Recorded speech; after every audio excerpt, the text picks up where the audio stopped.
Lawmakers are demanding answers from Homeland Security Secretary Alejandro Mayorkas after 4 suspected terrorists crossed into the United States from Mexico, and in one case living in this country for more than a year before being detected.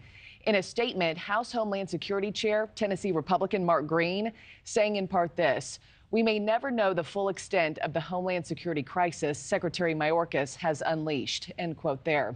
Tom Dempsey is live on Capitol Hill for us this morning. Tom, House Republicans have already voted to impeach Secretary Mayorkas over his handling of the border. So where do things go from here?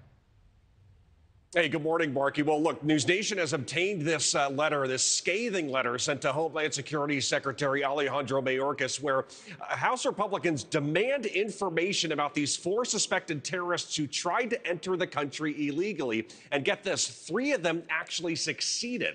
Let's take a look at what exactly we know this morning about these 4 suspected terrorists. The first one is an alleged member of the terrorist group Al-Shabaab. According to the letter, he crossed the border into California last month, but was allegedly deemed a mismatch and released. The FBI didn't notice this mistake for almost a year. The second suspected terrorist is from Pakistan. He was caught a day after crossing the border, and authorities confirmed he was in fact on the terror watch list, but was allegedly released through the Alternative to Detention program.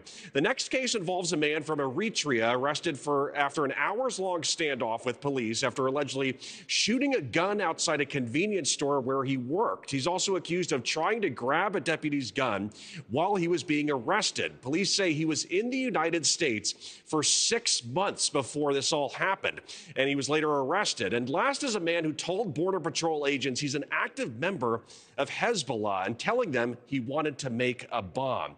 Now, in this letter that was obtained by NewsNation, the lawmakers demand any information about these 4 suspected terrorists, including a lot more details about the 2 unnamed suspects in this letter. They're also asking for any information dating back to January of 2021, when President Joe Biden was inaugurated, about any other people on the terror watch list that may have allegedly tried to cross the border. So again, a lot to watch for with this, and a lot of interesting findings so far, Markie. Yeah, we'll see what comes of this. Tom Dempsey, thanks so much.